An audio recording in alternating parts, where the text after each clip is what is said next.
back on the mic, the good mic, no more travel mic. I was traveling a little bit, so you guys had to suffer through that. Had a great trip, though. We learned some cool things, some good hangs, ate good food. I love that. Starting to think about the holiday feasts and locked in. That's my favorite phrase I've seen on Instagram, locked in. I like it because people get locked in on the most random shit. Buying paper clips locked in. There's this guy. Oh, if you don't follow him, you have to. He makes my day. And I guess that's the point. I think his name's Davis Clark. When I first saw his account, I thought it was a joke. And he just like talks to the camera. Maybe it is a joke. It makes me feel good. So that's awesome. He has 740,000 Instagram followers. So if that is something he was trying to achieve, he's doing a great job. But he basically just looks at the camera and says something like really positive, even when things are not positive. And I just get such a kick out of that stuff. Like I said, I like the variety of life, but you got to go check them out. The comments are a beautiful mix of just some nice support and just humans being humans, mean as hell, which is good. I saw this one comment on there, and it was like, because I think the guy Davis was talking about he's having a hard time at work, and one of the comments was like, maybe you should focus on work and stop posting to Instagram. And I'm like, I think it's funny that people give feedback to somebody who almost has 1 million Instagram followers. Like, clearly he's invested in that and he's doing a good job at it. So I guess that's why they tell you don't read the comments. I like reading them. I like to see what are the meanest things people can say. YouTube has some great mean people. They'll comment and just point out everything wrong, which is pretty awesome. What were we talking about? I'm clearly not locked in. Traveling back home on the mic. Oh yeah. I also was wondering, when do you really start to devolve into just full blown adult old person craziness? Older person, sorry. I guess already tough on that crowd. Which I don't mean to be. Is buying no trespassing signs or posted no trespassing signs, is that like a sign that I should be worried? I don't know. Sometimes I look at that stuff and I'm like, we talked about the 12-year-old you. 12-year-old you would probably think it was awesome buying no trespassing signs. He's building a fort. In his mind, he's got a moat around his house. So I guess I'm behind. I just have a weenie sign. I need to dig a moat, have a dragon, and probably a cannon that like shoots old-timey cannonballs. That's what you need.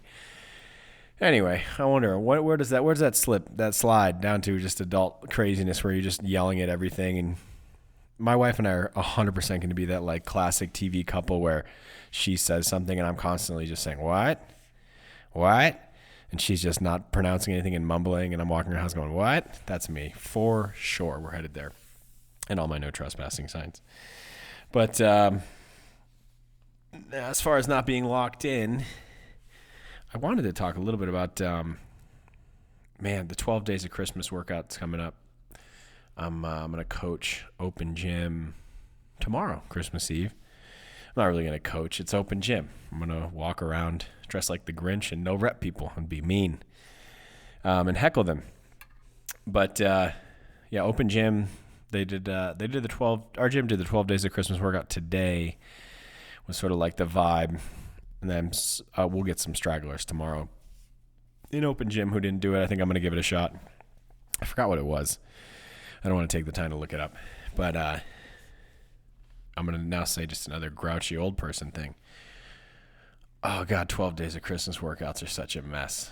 They are so fun. Like the chaos of the gym and the sweatiness and like the mid-workout high fives and waiting for somebody to get off your ab mat or stop doing kettlebell swings right over where you're supposed to be burping. Like that is just like so fun. But I like the 12 Days of Christmas workouts. For me, that makes sense. They have like a nice flow. I can't stand when it's like, we're going to do 11 dumbbell deadlifts and then you're going to go halfway across the room to do 10 wall balls. Then you're going to go back to the dumbbells. I can't stand when they do that. They should have like a really nice flow where the deadlift, like the dumbbells go to like dumbbell deadlift and then dumbbell hang clean, then dumbbell front squat, then dumbbell push press. I don't know. That's just me.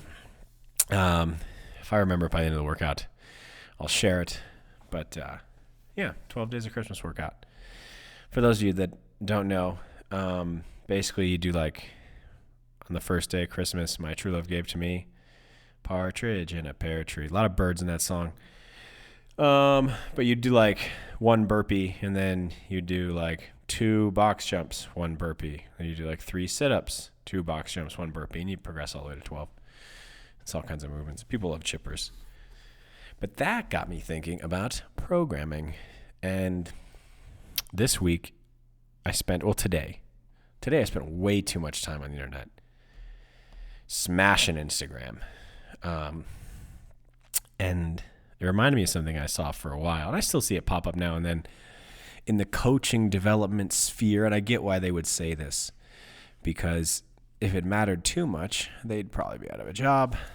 But they say programming doesn't matter. I've seen that pop up a bunch of times in the CrossFit space. If it didn't matter, why would we talk about it so much?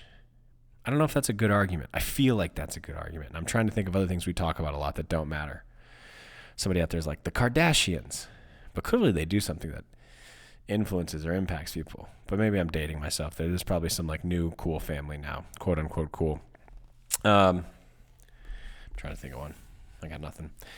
But yeah, the programming doesn't matter. I think the programming matters, like I said, because we talk about it a lot. I also think the programming matters because it's like one of the things I hear members in gyms talk about the most. Of course they talk about the coaching, and the coaching matters too. But this goes back to that concept of like you have to have this dichotomic, I don't know what the adjective of that would be. You got to have this like dichotomous thought process to like really make a point and get people to pay attention to what you're doing and what you're saying. But when I think the programming doesn't matter, I think as long as the programming is not set up to like injure people, you see a lot of people getting fit, especially doing CrossFit, doing a lot of different things. And I would even say like you could step outside of CrossFit a little bit, and you could pick out commonalities and everything, but you could step outside of CrossFit a little bit, go look at some other fitness programs, strength conditioning programs, and you see a lot of people getting fitter doing different things. There's a decent argument on like what is the most optimal for an individual and their specific goals. But man, I said it a long time ago. I said like, and I don't even think this was not a me quote. I stole this from somebody I worked with, Dennis Marshall. He and his wife, longtime colleagues of mine, good friends, really just fantastic mentors and great. They had been in the fitness industry a long time before they hit CrossFit, and I think they were just and done well and been successful in that industry, and then opened a CrossFit affiliate, and they've just like seen it all, read it all, done it all, taught every walk of life. And I remember Dennis once said, referring to CrossFit, the program works. I've never seen it not work. And that was like one of those things when I thought of it, I was like, yeah, that's in my experience, that's pretty damn close to true. I think it only doesn't work for the people who don't want to do it. Which doesn't mean the program doesn't work, but it could be a cop-out on my side. But I do think if you just show up and you're consistent, like the damn thing will work. There's programs that I like more than others. There's movements that I like doing more than others. And I hear that same in the gym. I can't stand short workouts. And I don't really love interval workouts. And I don't like chippers. Talking about a lot of shit I don't like today. I need to get locked in, be positive. I actually like chippers a little more now. I like partner chippers to the max. But I think the programming matters a lot because I do think if you paid really close attention to it, good programming and good coaches would make the best athletes. And then there's that whole debate about what good programming is. Again, I think it's like if we have all this to talk about it, it has to be important. That was just something that I thought was interesting. I see that pop up a lot. I think a lot of it matters. If you're in the group coaching space, a lot of things matter.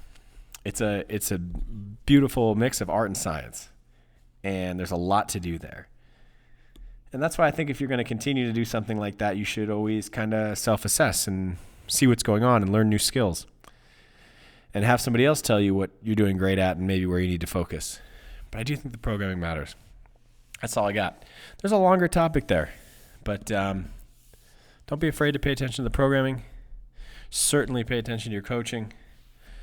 We'll do another one tomorrow, so I don't need to wish you happy holidays yet. Humbug. Just kidding. Happy holidays. We'll chat with you guys tomorrow.